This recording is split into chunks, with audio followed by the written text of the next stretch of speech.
The Forgotten Mask. Ethan Richards had always been drawn to the eerie, the unexplained, the supernatural. As a history professor, he reveled in the unknown, in forgotten places and lost stories that begged to be uncovered, stories that carried the weight of ancient curses. But when he stumbled upon Armitage, a ghost town lost to the world, he had no idea how far down the rabbit hole of darkness he was about to fall. The town wasn't on any modern maps. It didn't even have a sign at the entrance, just a few abandoned, decaying buildings that seemed to pulse with an unsettling energy, as though they'd been forgotten by time itself. And the air, it was thick with the stench of decay, the kind that clung to everything like the residue of unspeakable horrors, like the land itself had swallowed something it wasn't meant to keep, something evil that still lingered in the shadows. Watching, Ethan pulled his car to a stop on a cracked, uneven road and glanced at the small cluster of buildings ahead. The fog clung to the ground like an old blanket, suffocating the streets. He couldn't shake the feeling that the town had been waiting for him. "Welcome to Armitage," he muttered to himself, half in jest, half in unease. He stepped out of the car, stretching his stiff legs. The silence here was oppressive, as if even the birds and wind had abandoned this place. Ethan felt the weight of the town pressing against him. Still, his curiosity was stronger than his discomfort. He needed to know what made this forgotten town ticked up. He wandered down the main street, the crumbling buildings casting long shadows as the day began to fade. That's when he noticed it, a small dusty shop at the corner of the square. The sign above it read, "Pine's Curiosities," and it hung crooked, as if it had been there far longer than it should have been. Ethan pushed the door open, its hinges groaning in protest. The air inside was thick with dust, the smell of old wood, and something faintly metallic. The shelves were lined with all manner of oddities, faded maps, tarnished trinkets, strange figurines. But there, sitting in the far corner of the shop, was something that drew him in like a magnet. A mask. It was carved from dark, polished wood, its expression twisted in a way that felt wrong, eyes wide and hollow, mouth set in a sinister grin. The air around it seemed to hum with an unnatural energy, and though it was beautifully crafted, there was something deeply unsettling about it. A faint, sickly green glow pulsed from the eye sockets, barely visible in the dim light. The shopkeeper, a man with pale skin and sharp features, appeared from the back, his eyes immediately falling on the mask with an unsettling intensity. That is the mask of Armitage," he said, his voice low, almost a whisper. "It holds the town's curse, a curse that has lingered here for centuries." Ethan raised an eyebrow, intrigued. "A curse?" The man's expression darkened. "Whoever wears the mask becomes part of this place.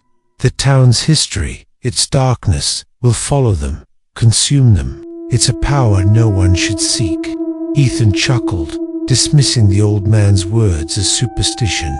But something about the mask kept him there, tethered to the idea of it. This was the kind of thing that made his blood run hot with excitement. "I'll take it," he said, before he could second-guess himself. The shopkeeper's eyes flickered with something like regret, but he handed over the mask wordlessly, his hand trembling ever so slightly. As Ethan grasped it, the green glow seemed to pulse with a life of its own, and a chill ran up his spine. Later that night, back in his rented room at the inn, Ethan couldn't resist. The mask lay on the desk, its eyes staring into his soul. He had to see it up close. He had to understand it. He lifted the mask, its weight heavy in his hands, and slowly, almost ritualistically, brought it closer to his face. The moment it touched his skin, the world around him seemed to crack open. The room spun, and his vision blurred. A sharp pain lanced through his skull, and he stumbled back, falling to the floor. A voice, distorted and hollow, whispered in his ear, "He shouldn't have come." Ethan tried to rip the mask off, but it clung to him as though it were part of him now. The walls of the room warped and twisted, shifting into a dark, twisted version of Armitage, no longer the sleepy, decaying town he'd seen earlier. This Armitage was alive. Shadows moved through the streets, whispers echoed from unseen corners, and the air crackled with a malicious energy. He wanted to scream, but his mouth wouldn't obey him. He tried to move, but his body felt rooted to the ground, his limbs like lead.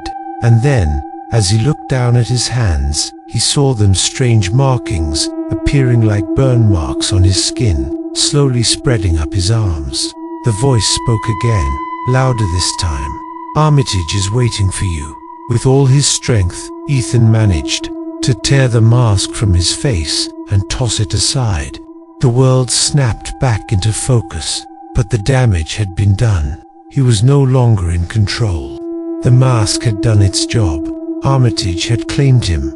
The next day, Ethan woke to find the mask lying innocently on the desk, its faint green glow now almost imperceptible. He tried to shake off the remnants of the dream war, whatever it had been, but his mind felt clouded. There was something wrong with him now, something that gnawed at the edges of his sanity. He walked the streets of Armitage again, but the town felt different. The people, those few who remained, watched him with hollow eyes, their faces frozen. In fear, shadows seemed to follow him, no matter how fast he walked. And every time he passed a reflection on a window, a puddle of water, it wasn't his face he saw.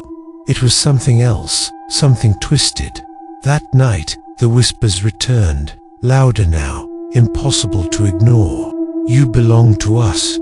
Ethan stumbled into the inn, heart racing. The world around him had become a nightmare, and the mask was at the center of it all. It had opened something. It had unleashed the curse, and he couldn't escape it. But it was worse than that. The truth, the horrifying truth, was that he wasn't just a visitor to Armitage. He had always been a part of it. The mask had never been a separate entity. It was him. He was Armitage. And now, the town's dark history had become his own. The town had been waiting for him, and it had claimed him,